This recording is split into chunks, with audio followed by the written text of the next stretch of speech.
जय हिंद साथियों, बिहार बोर्ड परीक्षा 2026 के लिए 12th का फिजिक्स का भी ऑब्जेक्टिव आपके सामने लाया हूं, जो कि आपके बोर्ड एग्जाम 2026 के लिए बहुत ही महत्वपूर्ण है। जितना भी क्वेश्चन लिया हूं सारे प्रीवियस ईयर क्वेश्चन है। तो चलिए बढ़ते हैं हम लोग अपने पहले क्वेश्चन की ओर। पहला क्वेश्चन है दोस्तों हम लोगों का, विभव मापी से मुख्यतः मापा जाता है। विभव मापी से मुख्यतः क्या मापा जाता है दोस्तों? तो विभव मापी से विभवांतर मापा जाता है। यहाँ पर आप लोगों से क्वेश्चन पूछ रहा हूँ कि प्रतिरोध का एसआई मात्रक क्या होगा, आपको कमेंट में बताना है। प्रतिरोध का एसआई मात्रक क्या होगा कमेंट में जरूर बताइएगा, और अपने जिला का नाम कमेंट में बताइएगा आप किस जिले से वीडियो को देख रहे हैं दोस्तों। अगला क्वेश्चन है दोस्तों हम लोगों का 2 नंबर में, एक गोलीय दर्पण को पानी में डुबा दिया जाता है। पूछ रहा है कि एक गोलीय दर्पण को पानी में डुबा दिया जाता है तो इसकी फोकस दूरी क्या होगी? इसकी फोकस दूरी बढ़ेगी कि घटेगी कि समान रह जाएगी? तो इसकी फोकस दूरी समान रहेगी दोस्तों। क्या होगी? समान रहेगी। जब एक गोलीय दर्पण को पानी में डुबा दिया जाएगा तो इसकी फोकस दूरी समान रहेगी दोस्तों। आप जितना भी आपको क्वेश्चन करा रहा हूँ दोस्तों, डायरेक्ट आपके बोर्ड एग्जाम में लड़ रहा है, एकदम चैलेंज कर रहा हूँ दोस्तों, एकदम डायरेक्ट आपके बोर्ड एग्जाम में लड़ेगा। 3 नंबर क्वेश्चन है, निम्नलिखित में से कौन सी सदिश राशि है? पूछ रहा है निम्नलिखित में से कौन सी सदिश राशि है दोस्तों। तो यहाँ पर विद्युत विभव नहीं होगा, विद्युत फ्लक्स भी नहीं होगा, विद्युत स्थितिज ऊर्जा भी नहीं होगा, विद्युत तीव्रता होगा दोस्तों। विद्युत तीव्रता जो कि सदिश राशि होगा। अगला क्वेश्चन है दोस्तों, किसी परमाणु के नाभिक बना है। पूछ रहा है किसी परमाणु के नाभिक बना होता है, किसका बना होता है दोस्तों? प्रोटॉन का, या अल्फा कण का, या प्रोटॉन न्यूट्रॉन का, या इलेक्ट्रॉन प्रोटॉन का दोस्तों। तो किसी भी नाभिक के प्रोटॉन को, किसी भी परमाणु के नाभिक प्रोटॉन प्लस न्यूट्रॉन का बना होता है दोस्तों। किसको? प्रोटॉन और न्यूट्रॉन का। इलेक्ट्रॉन जो होता है वो नाभिक के चारों ओर चक्कर लगाता रहता है, परमाणु के चारों ओर।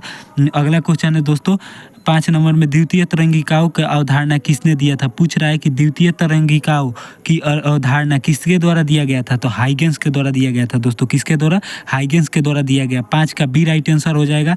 जितना भी क्वेश्चन करा रहा हूँ आप लोग अपने से कितना क्वेश्चन को सही कर पा रहे हैं कॉमेंट में बताइएगा। अगला क्वेश्चन है दोस्तों, विद्युत विभव का एसआई मात्रक क्या होगा? पूछ रहा है विद्युत विभव का एसआई मात्रक क्या होगा दोस्तों? तो विद्युत विभव का एसआई मात्रक वोल्ट होगा। यहाँ पर एक क्वेश्चन पूछ रहा हूँ कि यहाँ प्रेरकत्व का मात्रक हेनरी होता है दोस्तों। प्रेरकत्व का मात्रक हेनरी होता है। और एम्पियर का आपसे क्वेश्चन पूछा ही हूँ, ओम किसका मात्रक है आपको कमेंट में बताना है दोस्तों। अगला क्वेश्चन है दोस्तों हम लोगों का, पानी का परावैद्युत स्थिरांक होता है। पूछ रहा है पानी का परावैद्युत स्थिरांक कितना होता है? तो 80 होता है दोस्तों। कितना होता है? 80। यहाँ ऑप्शन में नहीं दिया है, यहाँ पर 80 होना चाहिए दोस्तों। पानी का परावैद्युत स्थिरांक 80 होता है। अगला क्वेश्चन है हम लोगों का दोस्तों 8 नंबर में, व्यक्तिकरण के घटना का कारण है। पूछ रहा है कि व्यक्तिकरण के घटना का कारण क्या है दोस्तों? तो कालांतर है। क्या है? कालांतर। 8 का ए राइट आंसर हो जाएगा दोस्तों। अपना जिला का नाम कमेंट में जरूर बताइएगा दोस्तों। अगला किस टॉपिक पर वीडियो चाहिए कमेंट में जरूर बताइएगा। बायोलॉजी, फिजिक्स, केमिस्ट्री, या मैथ, या इंग्लिश, हिंदी पर चाहिए कमेंट कीजिएगा दोस्तों।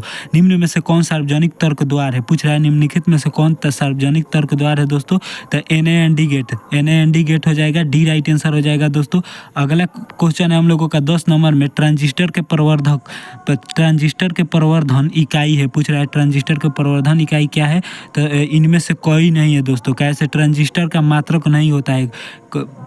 ज़्यादा हबड़ा कर आप लोग ये सब आंसर मत डाल दिएगा, क्योंकि ट्रांजिस्टर कोई इकाई नहीं है, इसका कोई इकाई नहीं है। अगला क्वेश्चन है दोस्तों हम लोगों का, चालक के अंदर इलेक्ट्रॉन की गति होती है। पूछ रहा है कि चालक के अंदर इलेक्ट्रॉन की कैसी गति होती है? त्वरित होती है, या समरूप, या अपसरित, या अवमंदित?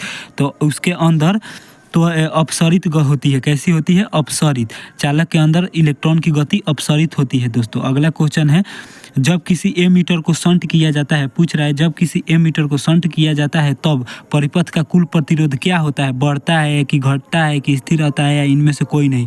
तो उसका प्रतिरोध बढ़ता है। क्या होता है? बढ़ता है। जब किसी एमीटर को शंट किया जाता है तब परिपथ का कुल प्रतिरोध बढ़ता है दोस्तों। क्या होगा? बढ़ेगा। बी राइट आंसर हो जाएगा। 12 का बी राइट आंसर हो जाएगा। अगला क्वेश्चन है हम लोगों का 13 नंबर में, दृश्य स्पेक्ट्रम के रंगों में किसका अधिक तरंगदैर्घ्य है? पूछ रहा है कि दृश्य स्पेक्ट्रम के रंगों में किसका अधिक तरंगदैर्घ्य होता है दोस्तों? तो लाल का होता है। किसका होता है? लाल का, रेड का। यहाँ पर आपको फंसाएगा, यहाँ लाल और बैगनी में कन्फ्यूजन होगा, तो आपको लाल ही मारना है। अगला क्वेश्चन है हम लोगों का आदर्श ए मीटर का प्रतिरोध होता है। पूछ रहा है आदर्श ए मीटर का प्रतिरोध कितना होता है, तो आदर्श ए मीटर का प्रतिरोध शून्य होता है दोस्तों। क्या होता है? शून्य होता है।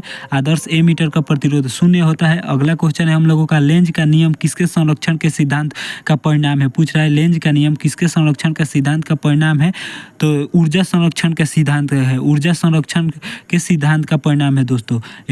यहाँ पर आप लोगों से एक क्वेश्चन पूछ रहा हूँ कि श्वेत प्रकाश के जब वर्ण विक्षेपण होता है तो कितने रंगों में विभक्त होता है। कमेंट में जरूर बताइएगा, 8 में होता है कि 6 में होता है कि 7 में होता है कि 5 में होता है, जरूर कमेंट में बताइएगा। अगला क्वेश्चन है एम्पियर घंटा मात्रक है। पूछ रहा है एम्पियर घटना, पूछ रहा है एम्पियर घंटा किसका मात्रक है। एम्पियर घंटा किसका मात्रक है, तो एम्पियर घंटा आवेश का मात्रक है। किसका मात्रक है? आवेश का मात्रक है। अगला क्वेश्चन है दोस्तों हम लोगों का, निम्नलिखित में से कौन इंद्रधनुष के निर्माण का कारण है। पूछ रहा है कि निम्न में से कौन इंद्रधनुष का निर्माण का कारण है, तो वर्ण विक्षेपण, प्रकाश के वर्ण विक्षेपण के कारण इंद्रधनुष का निर्माण होता है। अगला क्वेश्चन है दोस्तों, रेटिना पर बना प्रतिबिंब कैसा होता है। पूछ रहा है कि मानव रेटिना पर बना प्रतिबिंब कैसा होगा दोस्तों, तो वास्तविक और उल्टा होगा। कैसा होगा? वास्तविक और उल्टा होगा। आपसे एक क्वेश्चन पूछ रहा हूँ कि गाड़ी के साइड मिरर के रूप में किस दर्पण का उपयोग किया जाता है। कमेंट में जरूर बताना है, गाड़ी के साइड मिरर के रूप में किस दर्पण का उपयोग किया जाता है। 18 में डालकर आंसर आपको डालना है। अगला क्वेश्चन है हम लोगों का, सौर ऊर्जा का स्रोत है। पूछ रहा है सौर ऊर्जा का स्रोत क्या है, तो नाभिकीय संलयन है दोस्तों। क्या है? नाभिकीय संलयन है। अगला क्वेश्चन है दोस्तों 20 नंबर, विद्युत का सबसे अच्छा चालक क्या है। पूछ रहा है विद्युत का सबसे अच्छा चालक क्या है दोस्तों, तो चांदी है। क्या है? चांदी। आपसे एक क्वेश्चन पूछ रहा हूँ कि हीरा का अपवर्तनांक क्या होता है। कमेंट में बताना है, हीरा का अपवर्तनांक क्या होगा। कमेंट कीजिएगा दोस्तों। आप किस जिले से वीडियो को देख रहे हैं, अपने जिले का नाम कमेंट में जरूर बताइएगा। मिलते हैं अगले वीडियो में। जय हिंद।